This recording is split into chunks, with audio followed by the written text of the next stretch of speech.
in the world. In the embryonic development, the telencephalon develops into the cortex, the metencephalon that develops into the hindbrain and the brainstem, and the mesencephalon, the metencephalon that develops into the cerebellum, and the spinal cord develops down below the brainstem. The brain have its formal divisions. These are the latent division in the next slide, as you can see. These are the latent names given to the embryological, as the brain grows embryologically. So these are the fundamentals of the embryological structures from which the several structures develop from it. Okay, in the next slide, as you can see, that a whole brain is now being made and developed. Here you can see that, can I share the preview screen? The previous screen, yeah.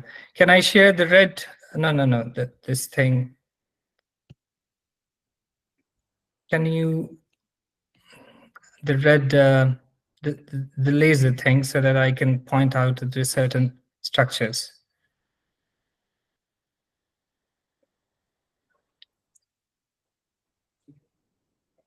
Okay, okay. So you can see that this is the medulla, and it's developed from the myelencephalon, the midbrain, it's from the metencephalon, and the mesencephalon, and the interbrain is from the diencephalon, and the cerebral cortex, it is developing from the telencephalon. Next. The brain is so much of a precious structure that God has made a separate bony cavity for it to be protective, and it is protected in several layers of protection. The first layer is the bone. Around 8 pairs of bone comes together to give protection to the brain. Apart from the bone, the meningeal layer also covers and protects the brain. So inside the skull is this brain, which controls the center of the body. It regulates everything that we do. It enables us to think. It enables us to do the work. The surface of it is the gray matter. And under the gray matter is a few centimeters thick. Under the gray matter is the white matter that is formed of the myelinated axon. Structure of the brain, as you all might be aware of it, is composed of the cortex or the neocortex, and it's composed of the ridges that we call gyri, or the grooves that we call sulci. In the next slide, as you can see,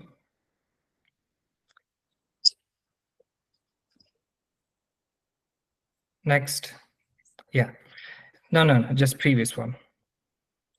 In this slide, as you can see, that there's this left side hemisphere and there's this right side hemisphere. This brain tissue is without the arachnoid protection. If you give an arachnoid protection to this brain, you will then see that there are blood vessels running below the arachnoid layers, and that give nutritional support to the cortex. These two right and left cerebral hemisphere are connected by the white matter tracts that are called commissural fibers, or the basal ganglia structures, and the white matter tracts. They are connected through that. The right hemisphere and the left hemisphere is separated by falx cerebri. Next. As you can see, that this is the ventral surface of the brain.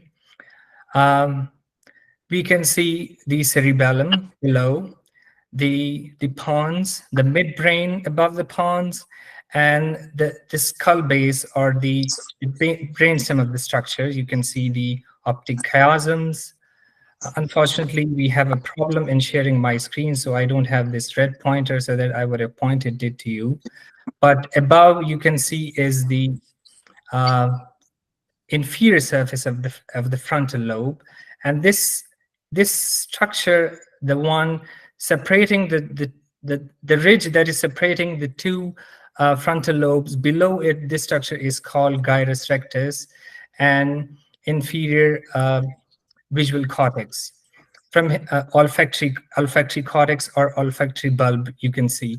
From here, we can perceive the smell uh, we are having, and the first nerve, the olfactory nerve, passes through that.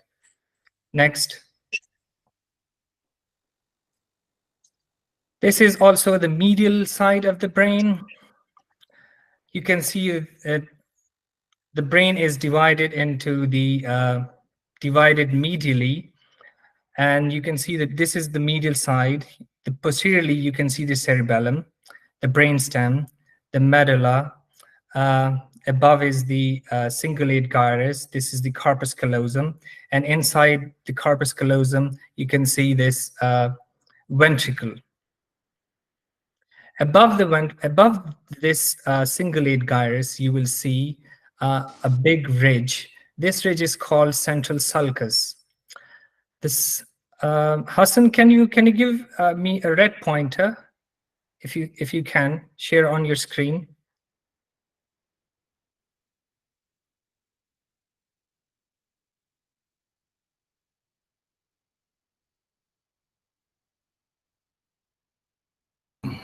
Dr. Mansoor, uh, can you give me 5 minutes, then like 2 minutes? Okay, I'll try to give you the access. okay.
Guys, Dr. Mansoor just got disconnected.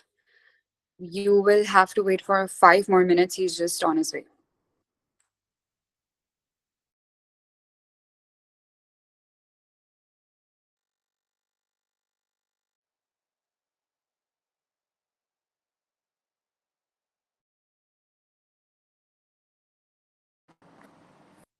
Also, reminder about the feedback form. There'd be a feedback form here, and you guys will have to fill it to receive the certificates of participation. So, I think the feedback forms are here. Let me see. And also, please do follow our page on Instagram. And anybody who wants to follow the society, you can let us know. Sorry, be a member of the society. You can let us know. We'll be sharing our email as well in the chat. You can contact us and be a part of the next sessions that we will have.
Guys, please do not leave the meeting. Dr. Mansoor will be here shortly.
Okay, sir is back. Assalamu alaikum, sir.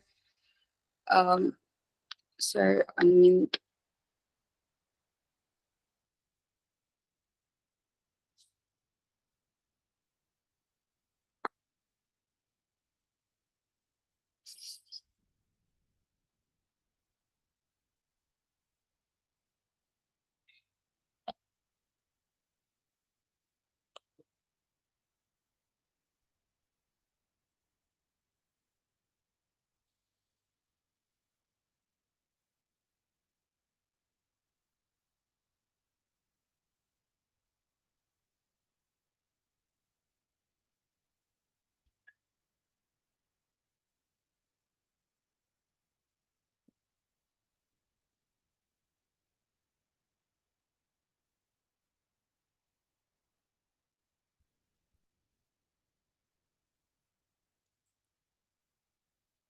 guys, we're really sorry for this inconvenience.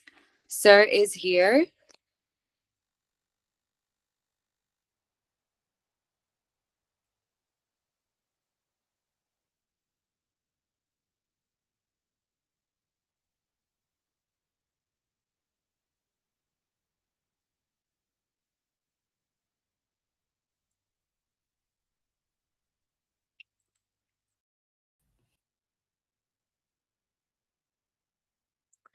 Okay, sorry for the inconvenience. Can everybody hear me? Yes, we can hear you. Brilliant. Okay. Can you see my slides? Yes. Okay. Can you see the red pointer? Mm-hmm. I think we can. Yes. Okay.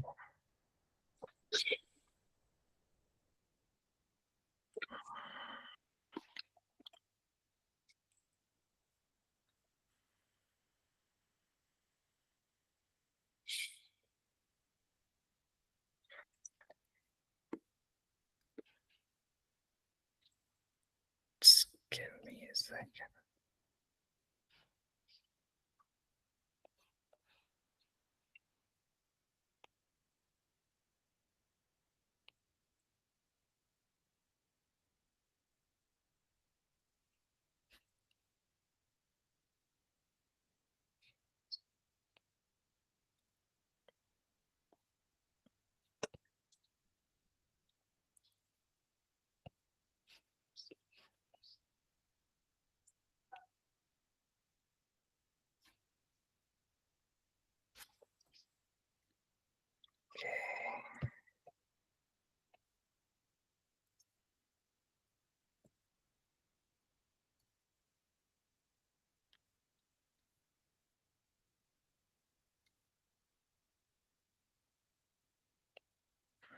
Okay. So is it good now?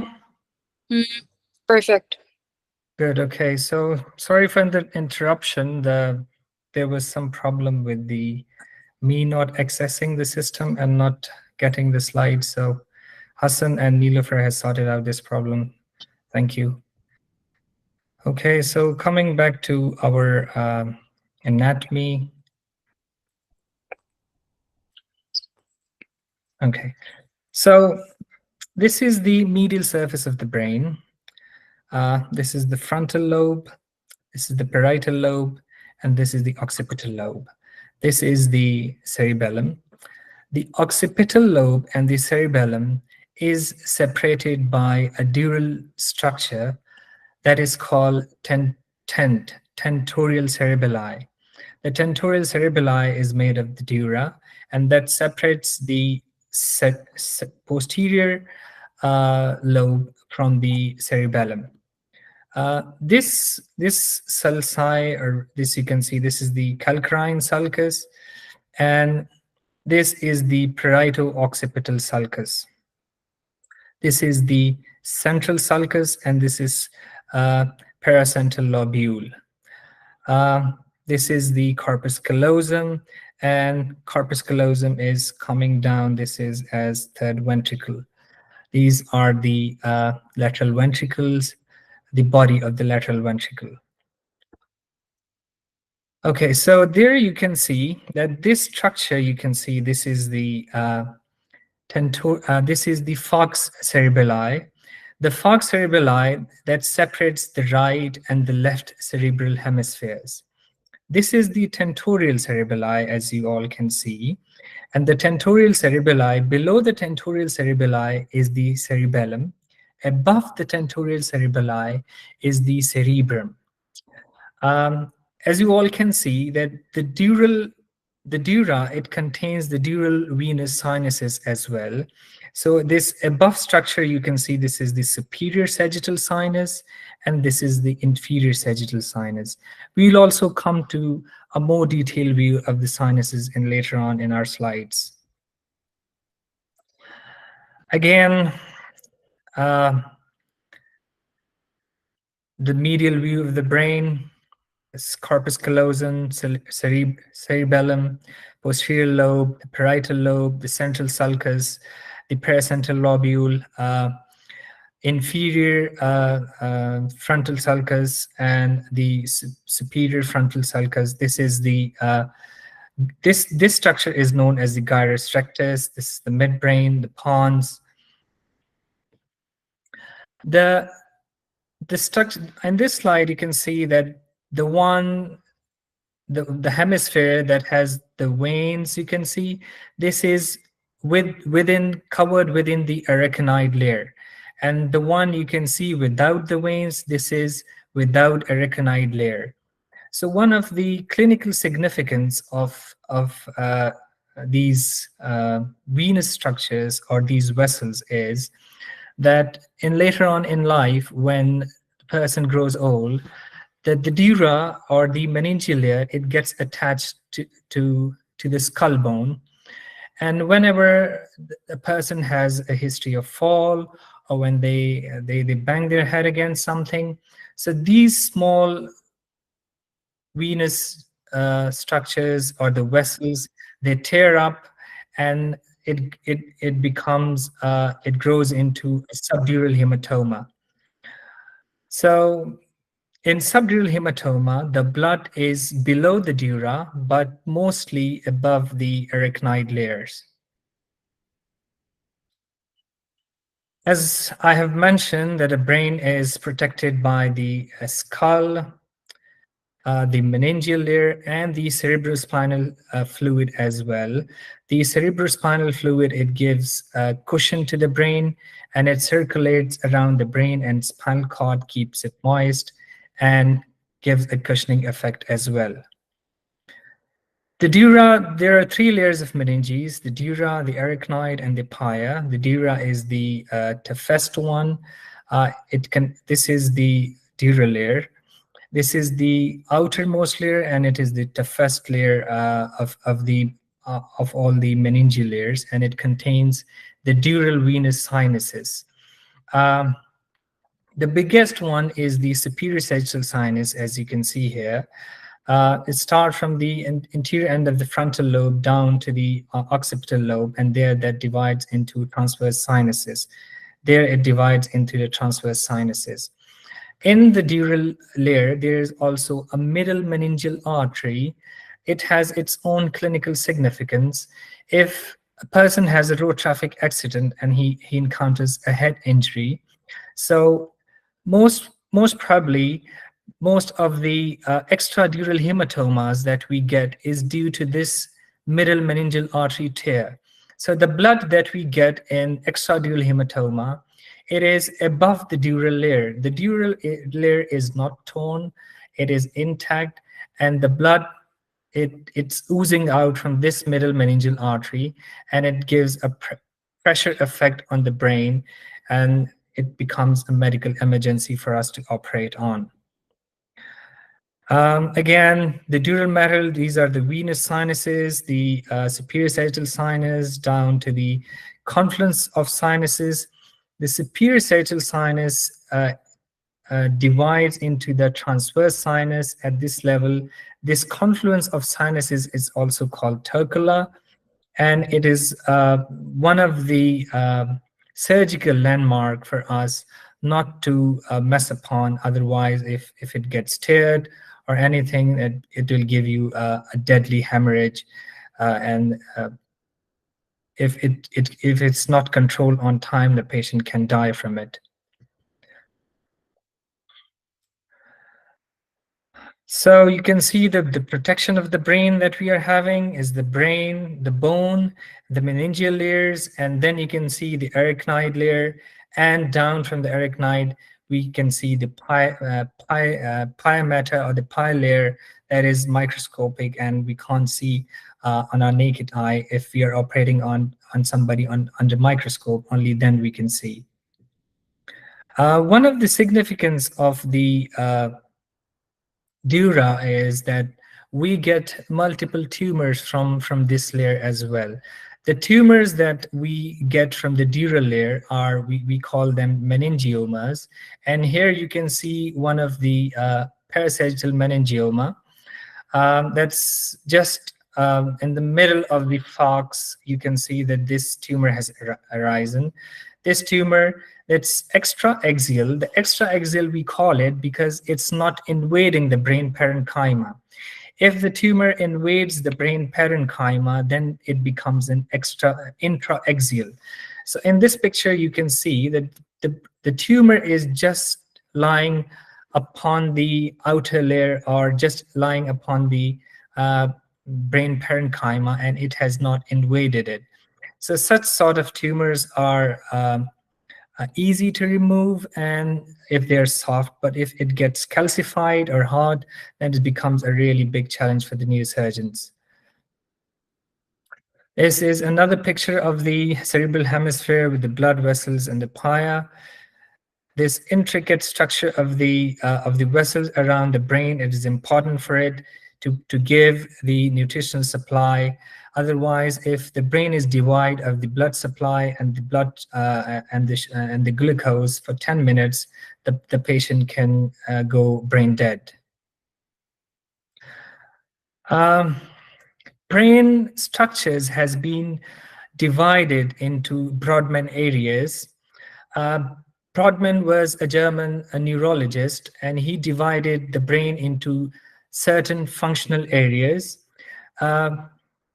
Few of the areas that are important, we'll discuss it in this series as well. But there are a total of the 52 almost Brodmann areas, and every area has its own function.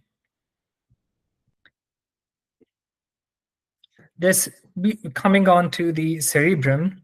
The cerebrum is the largest division of the brain. It's divided into two hemispheres, and each of the hemisphere is divided into 4 lobes. The frontal lobe, the parietal lobe, and occipital lobe, and this temporal lobe. Coming into a few basics of the features of the cerebrum, the gyri are the elevated ridges around the brain. The sulci are the small grooves dividing the gyri. The central sulcus, it's the biggest sulcus in the brain, and it divides the frontal lobe from the parietal lobe. We have a fissure. These are the deep grooves generally dividing large region or lobes of the brain. One is the longitudinal fissure, divides the 2 cerebral hemisphere. The longitudinal fissure divides the right hemisphere and the left hemisphere. And we have the transverse fissure. The transverse fissure divides the cerebrum from the cerebellum. The occipital lobe of the brain is separated from the cerebellum through transverse fissure. And then we have a Sylvian fissure or lateral fissure. It divides the temporal lobe from the frontal and parietal lobe. So you can see that these elevation, these ridges, they are called gyri, and these small grooves, they are called sulci. This is the fissure, and this is the temporal lobe, and it is divided by and separated from the frontal and the parietal lobe by this fissure. And this fissure is called Sylvian fissure, and it has a very significant surgical importance if you are to operate on people who has skull-based tumors, or if you want to go and clip an aneurysm. You have to dissect this Sylvian fissure and go deep down to the skull base.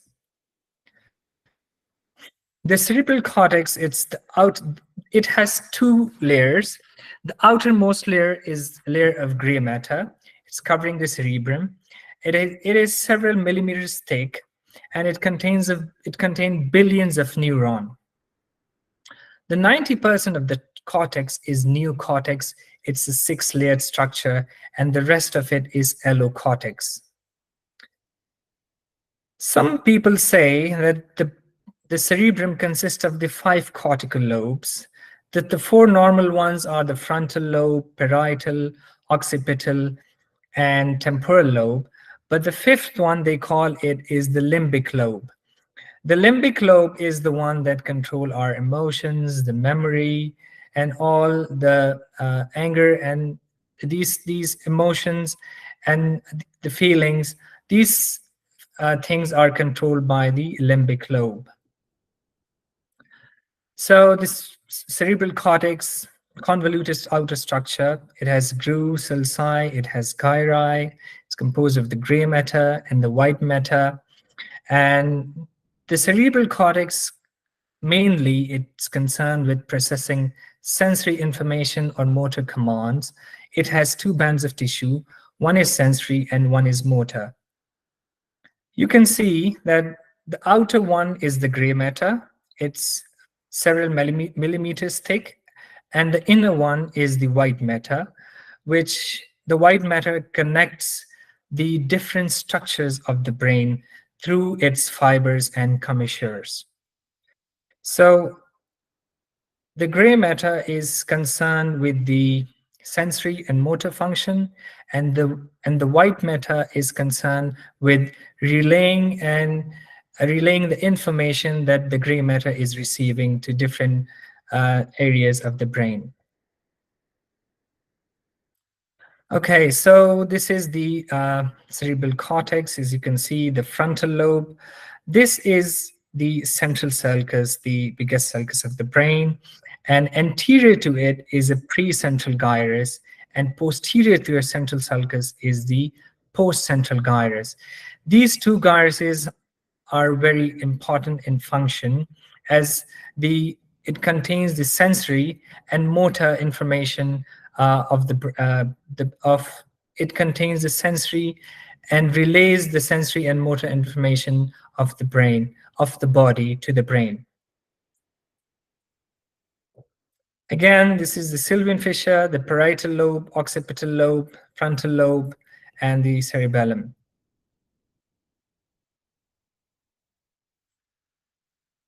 Lobes of cerebellum, 2 hemispheres and 4 lobes. One is the limbic lobe as well. In radiological view, if we see here, you can see that this is the precentral sulcus. Radiologically, if you look into the brain, the central sulcus will show as an omega sign on an axial view, but here we have the sagittal view of an MRI. This is, you can see the medial frontal gyrus, the precentral sulcus, and this you can see the anterior paracentral gyrus, and this is the marginal or branch or marginal sulcus as well. Coming on to the frontal lobe of the brain is located deep to the frontal bone of the skull, contains and plays an integral role in the functions such as memory, emotions, decision making, and reasoning, and personality traits as well. If a person has a head injury, if there are some contusions on the frontal lobe, you will see that the person, personality-wise, you will see him change drastically after getting that injury, because the whole of the structure of the frontal lobe that is relaying that information and maintaining our personality, it is completely changed. Some of the gross anatomy of the frontal lobe, we can see on the lateral surface. This is the superior frontal gyrus, this is the middle frontal gyrus, and this is the inferior frontal gyrus.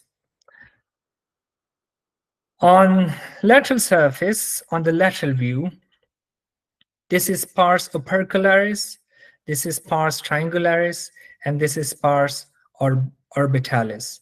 These structures are the Broca's area, and these pars opercularis and pars triangularis, they control the comprehension about our speech and the way we talk and everything regarding that.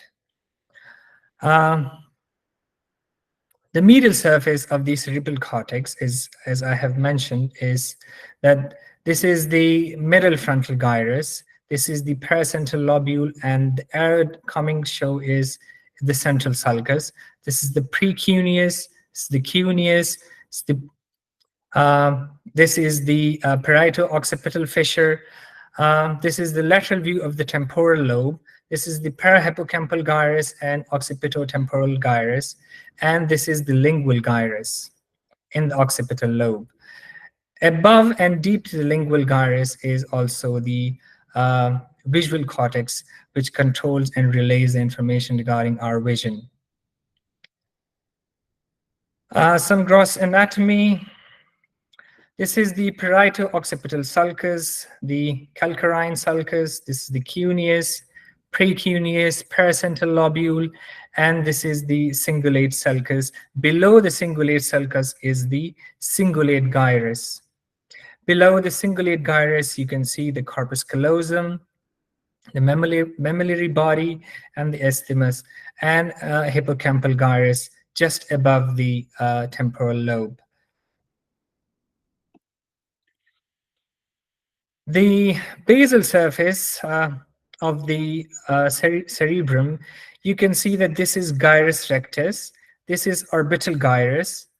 On the lateral of the temporal lobe, you can see that this is inferior temporal gyrus, lateral occipitotemporal gyrus, and medial occipitotemporal gyrus.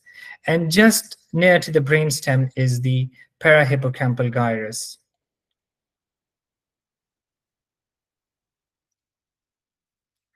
The primary motor cortex, it's the cortical side involved with controlling the movement of the body. The precentral gyrus, it's also called the primary motor cortex. The Broca's areas, it controls the facial neurons, speech, and language comprehension. It is located on the dominant hemisphere if it's the frontal at the left or if it's the right. If the left is dominant in people, the Broca's areas will be on the left side, left frontal lobe. The pars opercularis and pars triangularis are the Broca's area, and they are responsible for the language and speech comprehension. The Broca's aphasia, it happens if the ability to comprehend and speech, but decreased motor ability to speak or form words. Like the person will be understanding what he wants to say, but he would not be able to speak, or he would not be able to form words from whatever he's understanding or comprehending it. The next one is the orbitofrontal cortex. The orbitofrontal cortex is mainly responsible, it's just above the orbital lobe, and it's also responsible for the emotion and personality traits of a body. The olfactory bulb, it's responsible for the sensation of smell, and the cranial nerve 1 and the olfactory tube.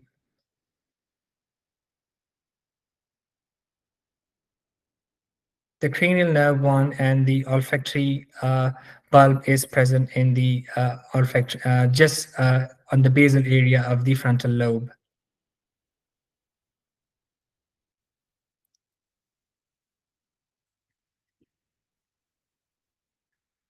Can you see my next slide?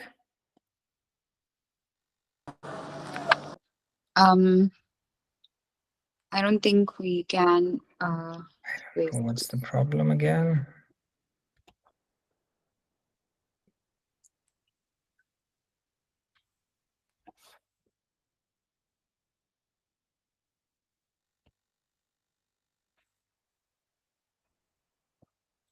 Let me check.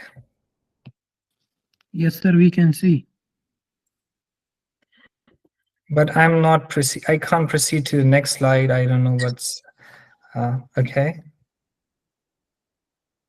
We're only able to see the frontal lobe, the slide. That's it.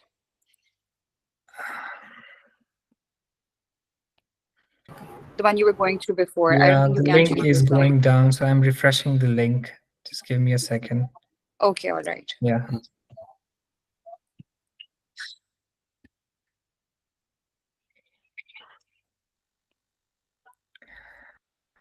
Just it has started messy with the start in the start of the session, because we didn't have this corporate access, so we can't get more people, and I can't have this host rights. Okay. Hassan, can you look into it? Why I can't proceed to the next slide? I don't know. It's Dr. giving. Mansoor, can you like stop sharing the screen and share the screen again? Okay, it's giving me a notification to reload the site again and again.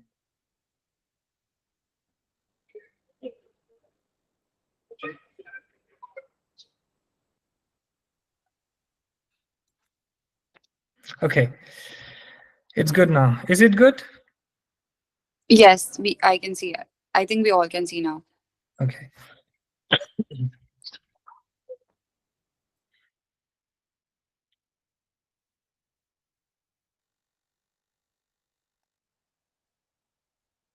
Okay, so as you can see, this is the central sulcus, and just below the in front of the central sulcus is the primary motor cortex. In front of the primary motor cortex, this bluish area you can see, this is the association area, and this is associated with the higher motor function of the brain. Um, the motor function of the higher motor function, it is decided and relayed in this association area, and it is then sent upon to the primary motor cortex, and from the primary motor cortex it is then distributed to the rest of the body. Coming on to the parietal lobe. The parietal lobe lateral surface is the superior parietal lobule, inferior parietal lobule, and medial surface as paracentral lobule and precuneus. As here you can see the superior parietal lobule, the inferior parietal lobule. This is the calcarine fissure, lateral occipital gyrus. This is the calcarine sulcus, and the rest of it is like superior frontal, middle frontal gyrus, and inferior frontal gyrus. The parietal lobe of the brain is located deep to the parietal bone of the skull, and it plays an important role in senses and integrate sensation, spatial awareness and perception, proprioception and awareness of the body, body parts and space, and in relation to each other. The primary somatosensory cortex, it is the post-central gyrus. Yes, this is the primary somatosensory cortex, or the post-central gyrus. It is involved with the processing of the tactile and proprioceptive information. And this somatosensory association area, it assists with integration and interpretation of the sensation relative to the body position and orientation in space. It may assist with visuomotor coordination as well. The primary gustatory cortex is mainly responsible for the interpretation and sensation of the taste. So all the sensation of the human bodies, if it's the touch or all the senses, the warmth, the temperature, the vibration, anything, it comes to the brain and is relayed by the thalamus. From the thalamus, it goes to the association area, this primary somatosensory association cortex.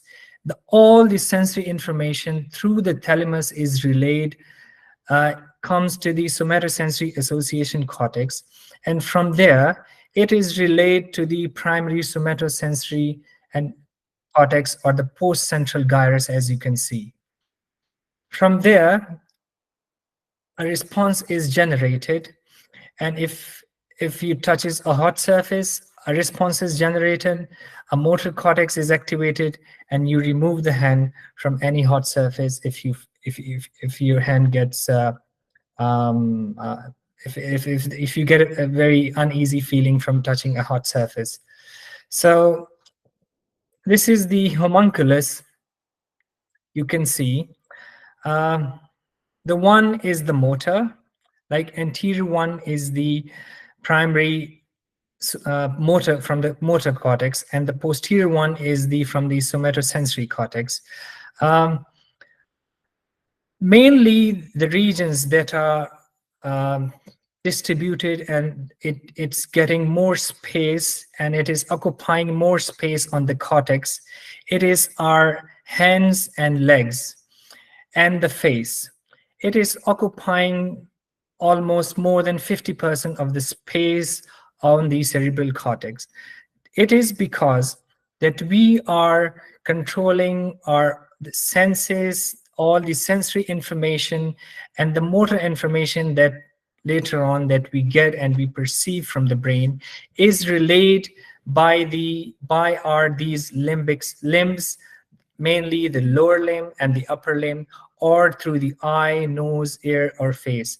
Most of it consists of the major chunk of our sensory and motor information that we are getting. So it has got more space on the cortical area as well.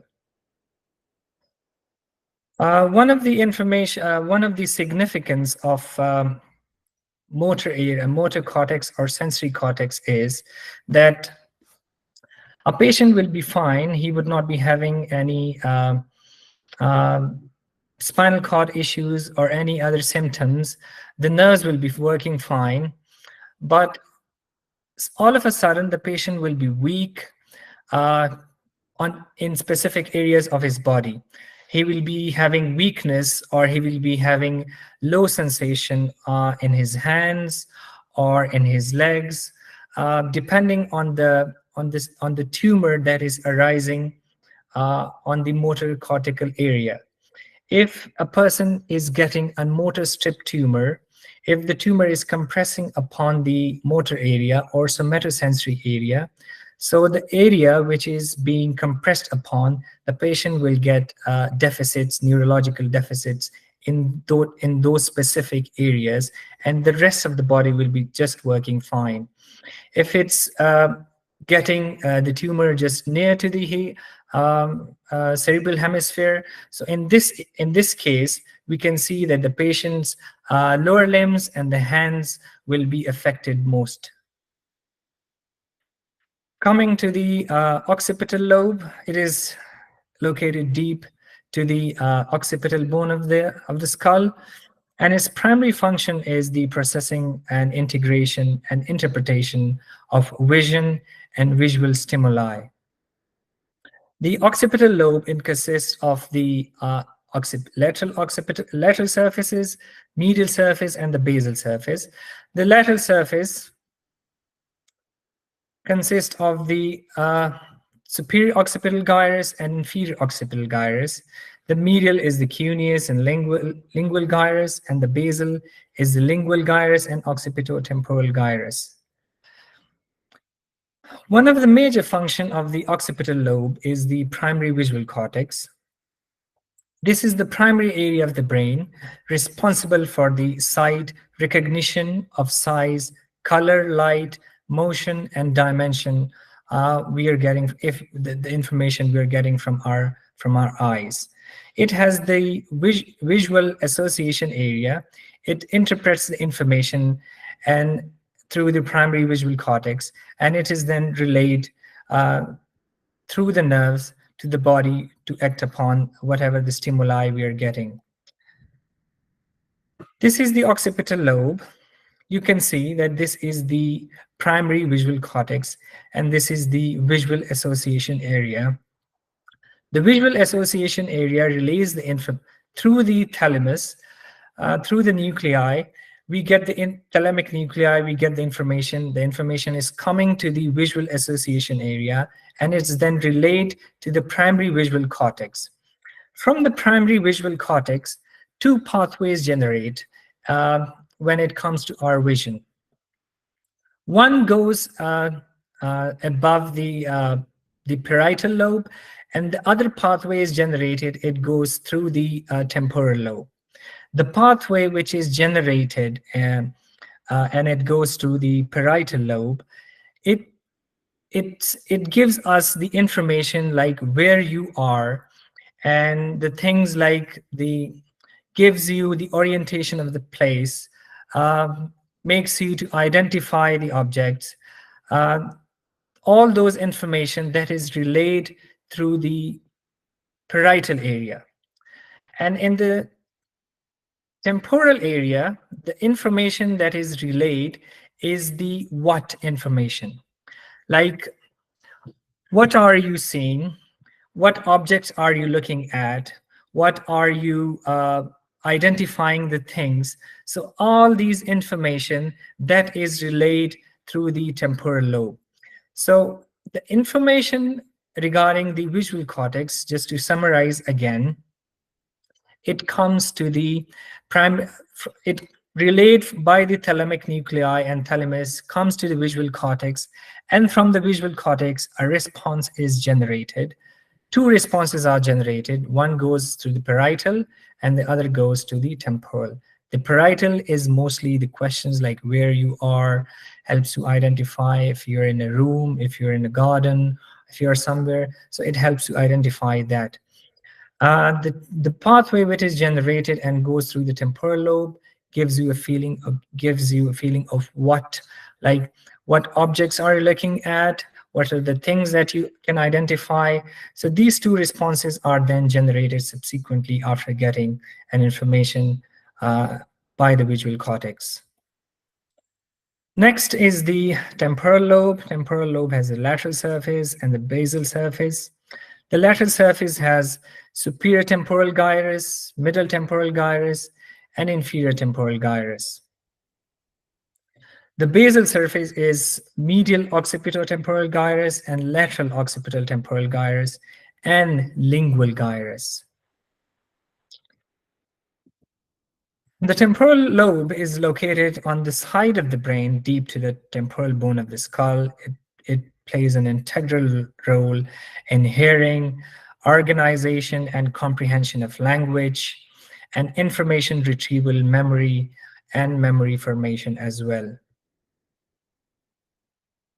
In the temporal lobe, we have primary auditory cortex that's mainly responsible for hearing.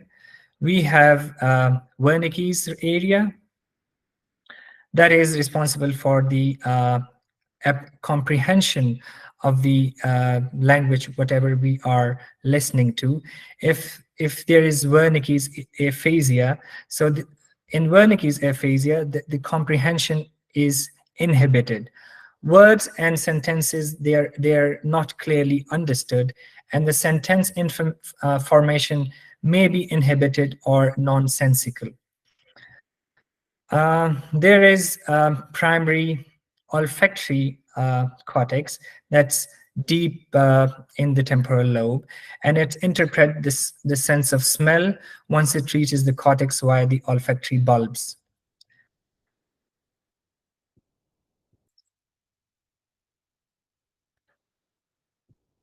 Okay, so as I have mentioned initially, the white matter tracts. The white matter tracts, they connect certain areas of the brain. If it's a commissure, the commissure will connect the left hemisphere with the right hemisphere. We call that commissure fibers. If it's a fasciculus, the fasciculus will connect one area of the lobe to another area of the lobe. Like in this case, it will connect the Wernicke's area to the Broca's area. And if it is a white matter tract that connects the Broca's area and the Wernicke's area through the temporal and parietal and frontal lobes, and it allows for the coordinated comprehensible speech. If it gets damaged, the Wernicke's area, it is responsible for the comprehension, and the Broca's area, it is responsible for the speech.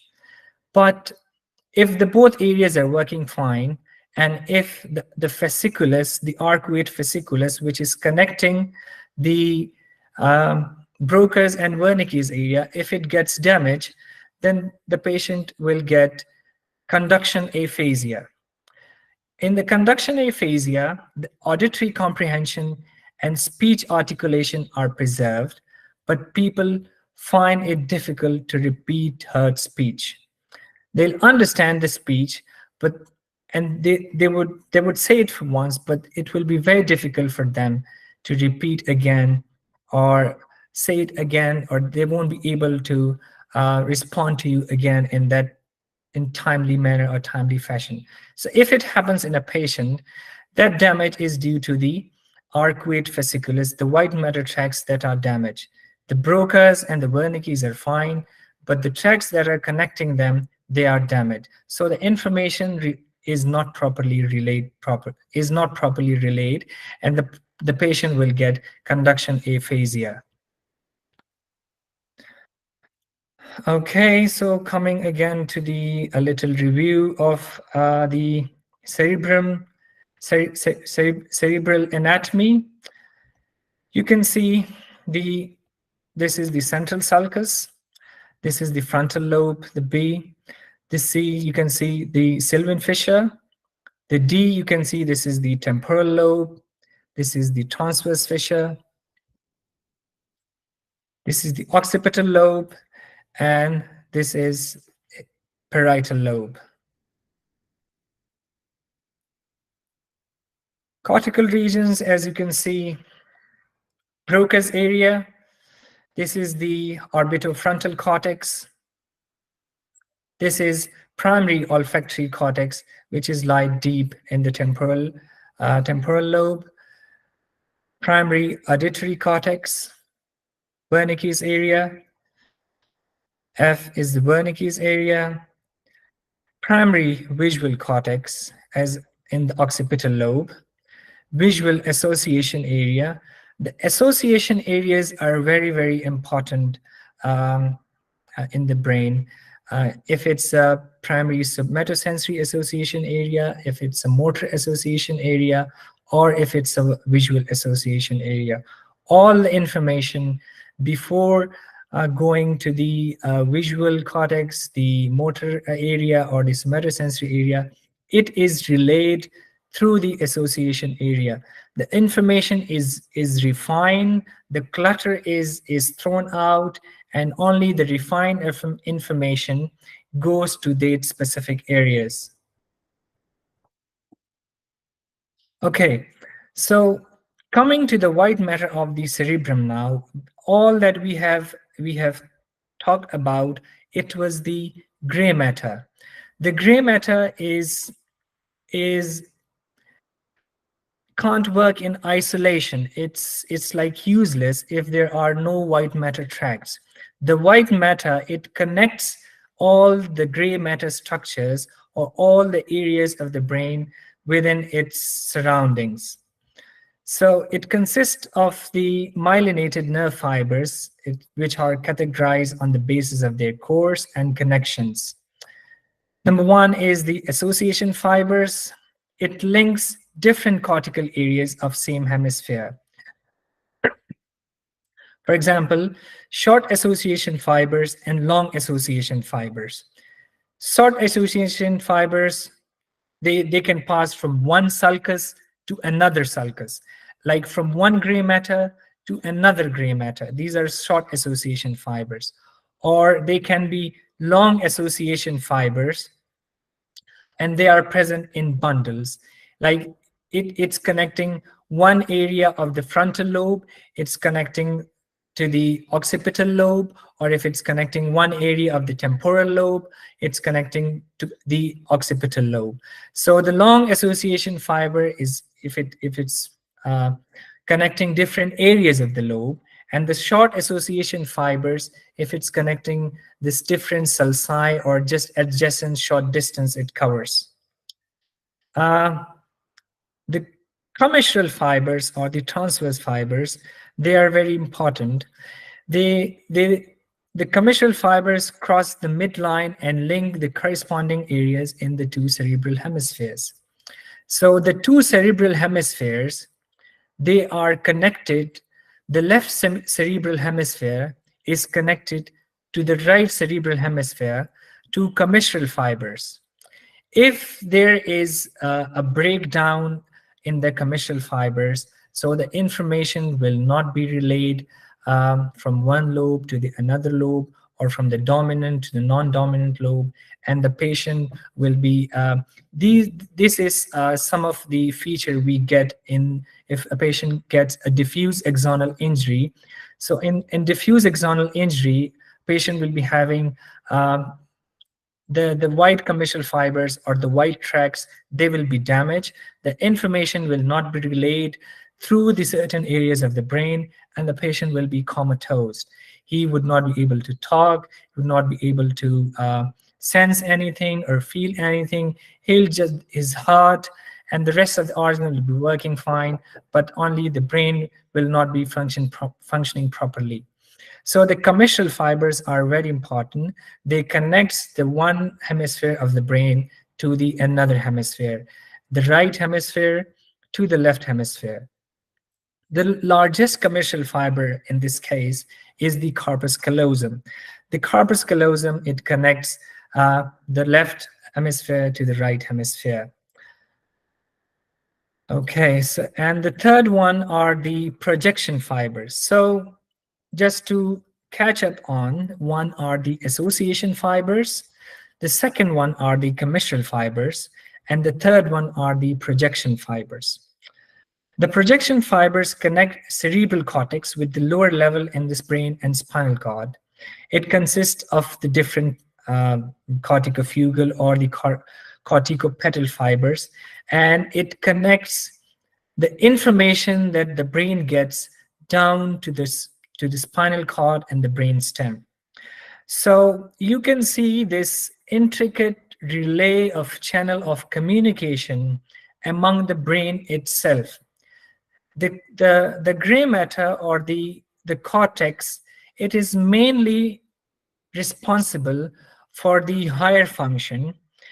All the information that we get and the motor or the sensory response that we generate is communicated among the gray matters or among the brain itself through the white matter tracts.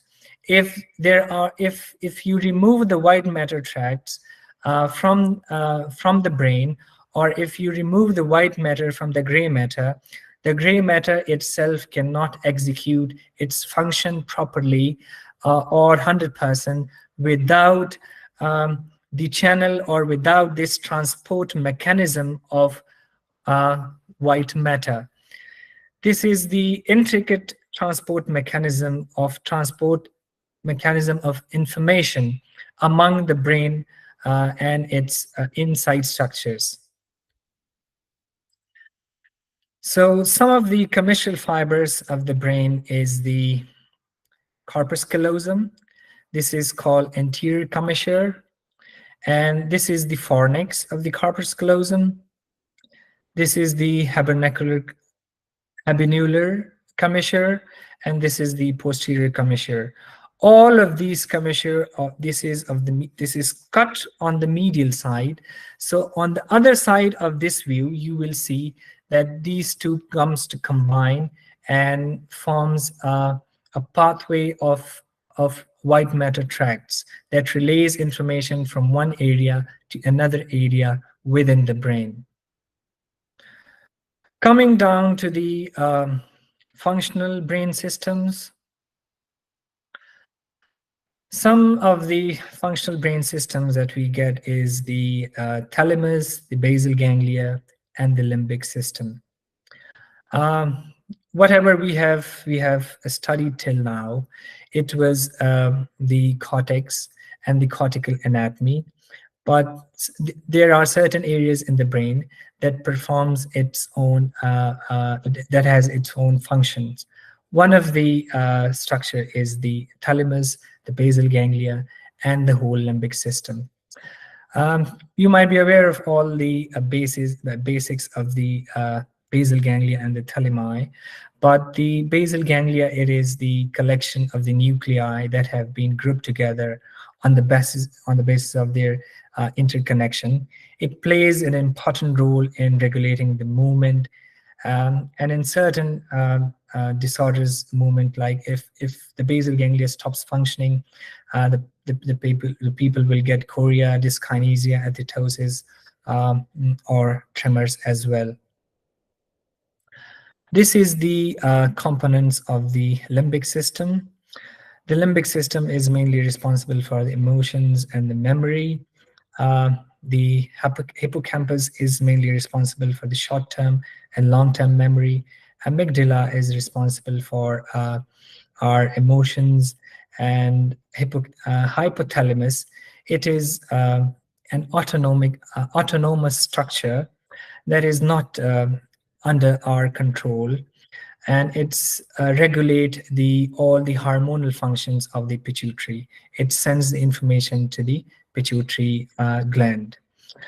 This is the thalamus. The thalamus is a very, very important structure within our brain. It works as a filter in our brain, or you can say that all the information, everything that we see, that we feel, that we hear, or whatever we do, as we speak now, every information, it is relayed through the thalamus to the brain. All the information is filtered in the thalamus, and from the thalamus, it has its own areas. The medial and the lateral and the medial geniculate body, it sends the information to the eyes and the ears. The ventroposterior medial nucleus, it gets the information from the lower limbs, and all the information is then relayed through the interthalamic adhesions to the brain. Thalamus, it's a group of nuclei located medial to the basal ganglia, and it serves as a major synaptic relay station for the information reaching the cerebral cortex. It can be divided into 6 groups: anterior, medial, and reticular, interlaminar, and midline nuclei, and every group is responsible for the separate separate set of information from the body. As I've mentioned, the geniculates will be responsible for the eyes and ears. The ventroposterior medial nuclei will be getting information from the lower limbs, and the rest of the nuclei that the thalamus has will be receiving information from its own parts of the body. Hypothalamus, it takes care of the behavioral and physical activities. It functions independently, and it's not in our control.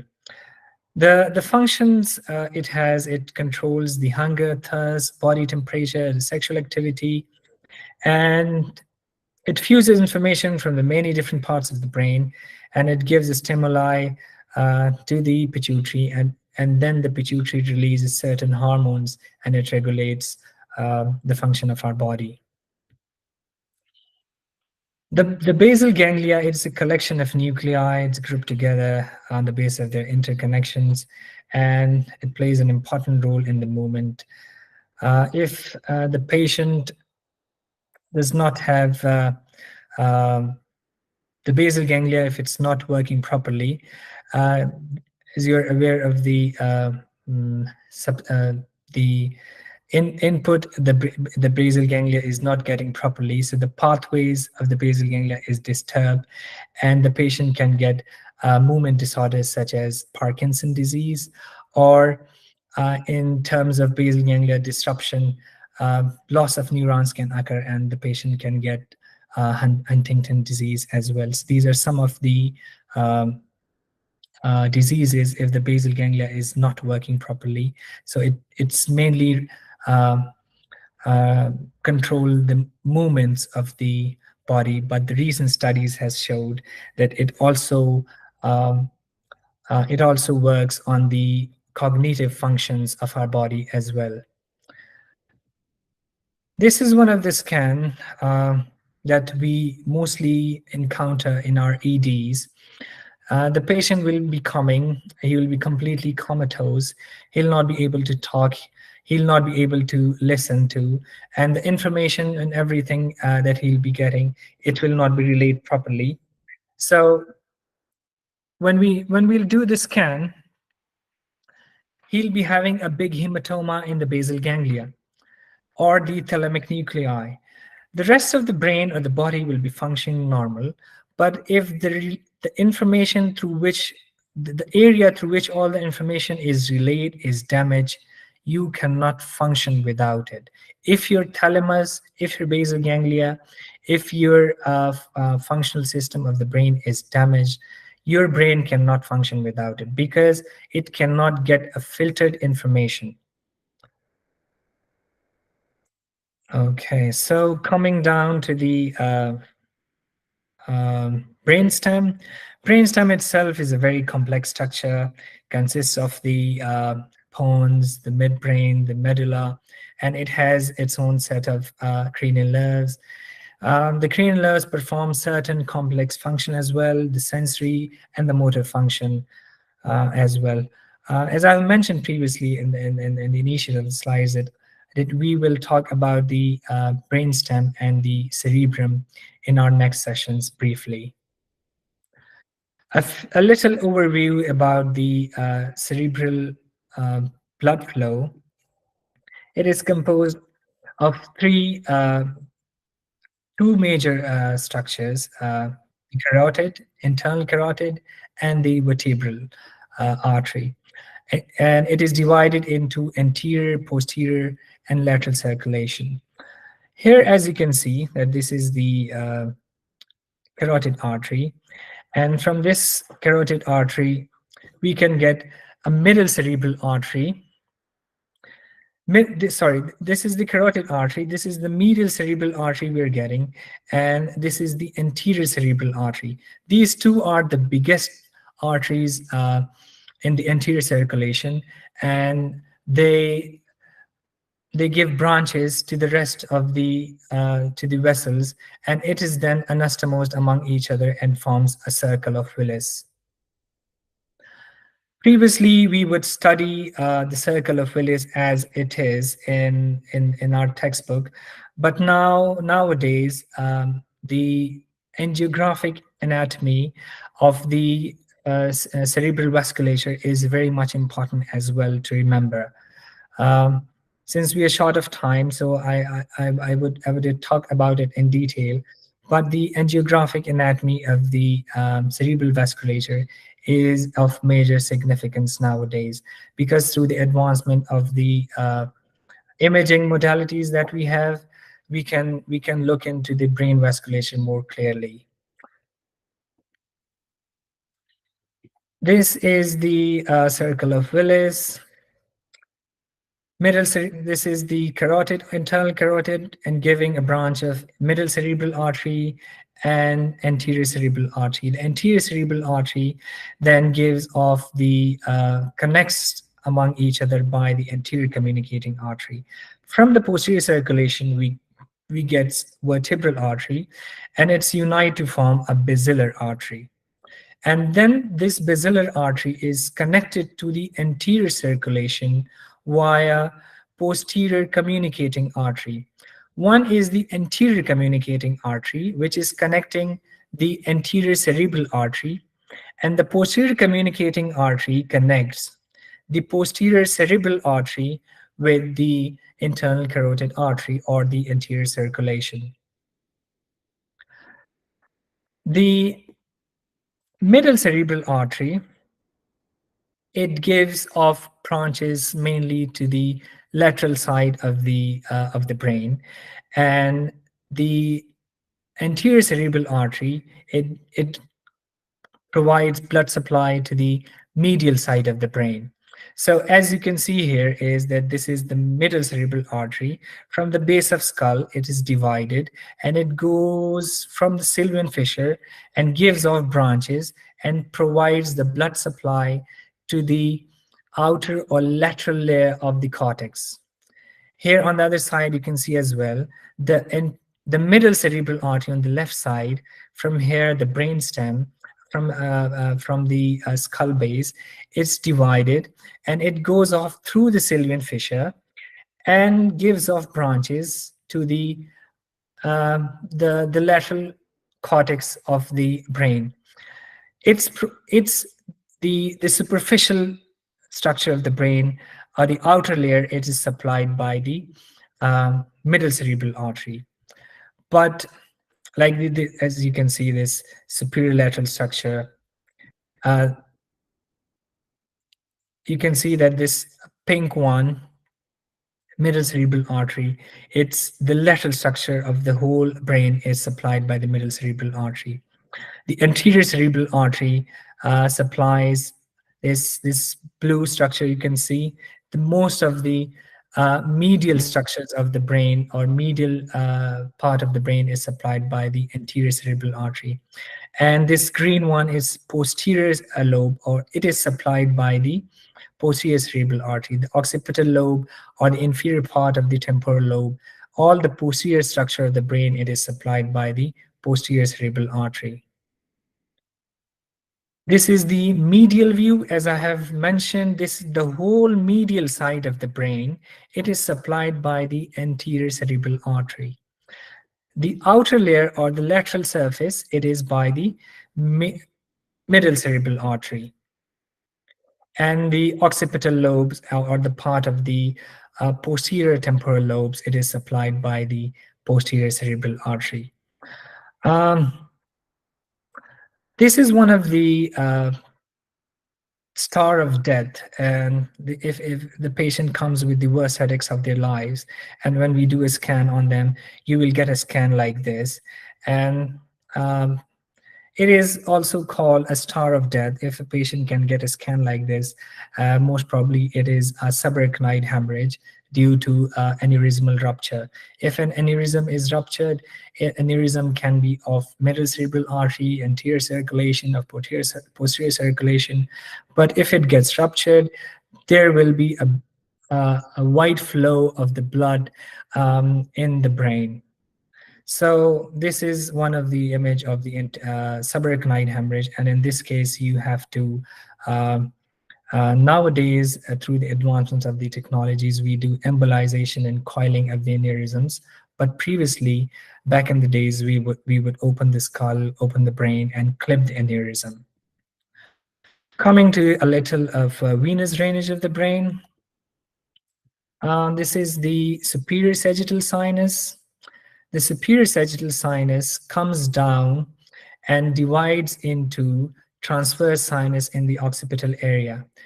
And the transverse sinus, it goes and form a sigmoid sinus, and the sigmoid sinus then forms the jugular vein.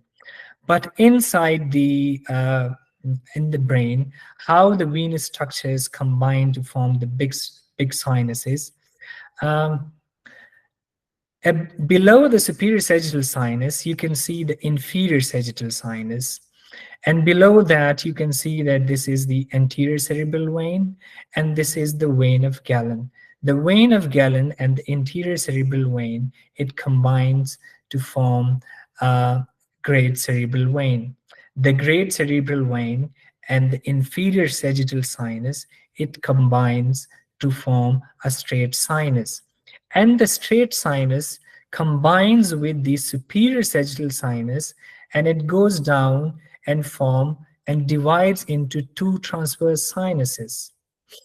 The transverse sinuses then goes down and becomes sigmoid sinus, and it goes into the jugular vein. Okay, so this is one of the picture of the Ommaya reservoir. That is one of the neurosurgical recent advancement that has been developed by one of the Pakistani neurosurgeon. Um, this is that neurosurgeon. His name is Ayub Khan Ommaya. He was a Pakistani neurosurgeon based in America, and he's the inventor of this Ommaya reservoir. In this, we put a catheter in the ventricle, and we connect that catheter to a reservoir, and that reservoir is connected outside to a cannula. Through that cannula, we give chemotherapy or antibiotics to the ventricle or to the ventricular tumors, or if a patient can get ventriculitis, all these antibiotics, since the antibiotics and the chemotherapy, it is hard to, the chemo is very hard to get into the brain due to the tight junctions of the blood-brain barrier. So Ommaya reservoir is one of the biggest advancement in the field of neurosurgery in terms of the chemotherapy. So in the last slides, I have brought it on purpose just to show that uh, this guy Ayub Khan from Pakistan. He was from Mia Chanu, and he went on and he changed uh, the whole game of the neuro-oncology and how the chemotherapy should be delivered to the brain tumors and the brain. So he's one of my inspiration as well in the field of neurosurgery.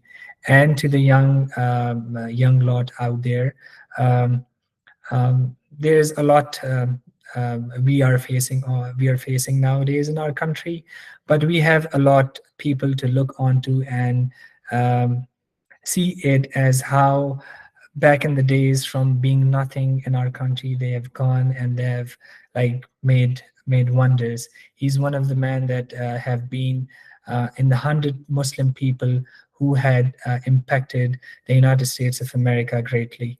So thank you. Thank you for the session and thank you for the time. Now I'll go into any questions. If you guys have any question, I'll start taking questions.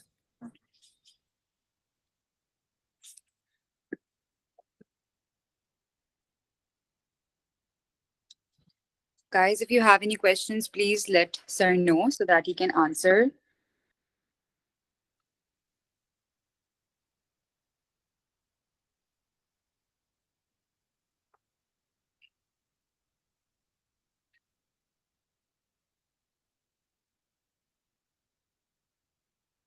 Okay, I suppose, but Uh, again, Dr. Mansoor, we do have a question. mhm. Basically, what they're asking about the roadmap to neurosurgery in UK. Well, in UK, if you are coming, if you're doing PLAB, and then you have to come and start as FY1. Mm-hmm. After an F, you become an FY1 and FY2, and then FY2 you have to give MSRA exam. And after giving the MSRA exam, you have to build your portfolio, like spending some time in the neurosurgery ward and some research. If you have um, some of the requirements nowadays are the volunteer work and the work as a healthcare assistant. So all these things counts. So once you are done with that, you have built your portfolio, then you apply to the residency program through a national matching cycle, happens once in a year. And Mm-hmm. nowadays, the neurosurgery, specifically neurosurgery, cardiac surgery, and cardiothoracic surgery, they have reduced the residency slots significantly. That is because that in the UK they have only one job provider, and that is NHS. So there are a lot of people who are graduating as neurosurgeons, but they are not getting into the system as consultants because the system cannot provide jobs as for consultants. So to cope that, they have reduced the number of the neurosurgery residency slots. So if you want to start training as neurosurgery, you have to come early uh, through PLAB. Okay. After PLAB, if you're coming, you can't enter into the residency program in neurosurgery. You can't enter into the residency program in the rest of the medical specialties, emergency medicine, endocrinology, and everything. You can start as ST3 as well. But neurosurgery, cardiac surgery, and cardiothoracic surgery, you have to start early. All right. Also, Doctor, so we want this PPT. So could you share the presentation with Hassan? I think you have his email. Yeah, I have already. Okay, all right. Does anyone have any question about the content of whatever Doctor has taught us? Again, You can sorry ask for him. the interruption. We had um, a small problem because I couldn't share the slide because it was due to that No, corporate no, you thing. don't need to be Yeah, sorry. It was our yeah. inconvenience too, and it was our fault. So we're Uh, really sorry, guys, for the inconvenience. and also give your feedback so that if there are any shortcomings on my side, anything, I will work on it, and I'll improve it. So do not forget to share an honest feedback if it's something needs to be improvement on my side, on the content or the delivery or anything. So please give me an honest feedback regarding the whole session. Okay. Also, guys, can anyone open their camera? Okay, wait. So we have Neelofer with us, and she'd like to share a little few words with us.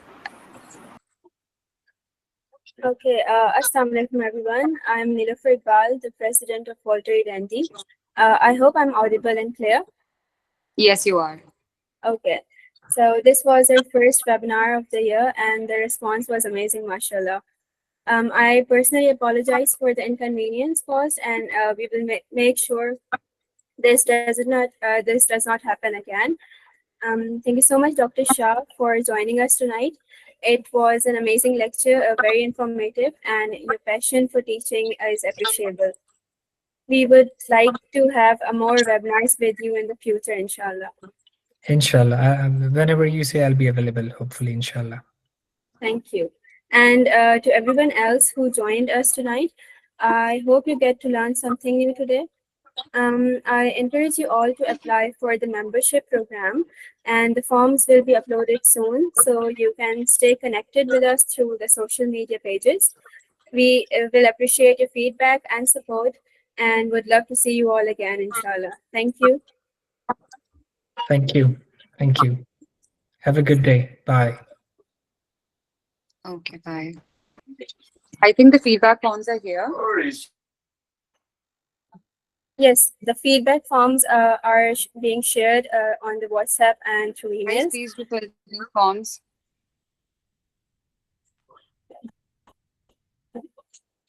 Okay. So we can end I now? think we're done. Yes. All right. Allah Hafiz. Allah Hafiz.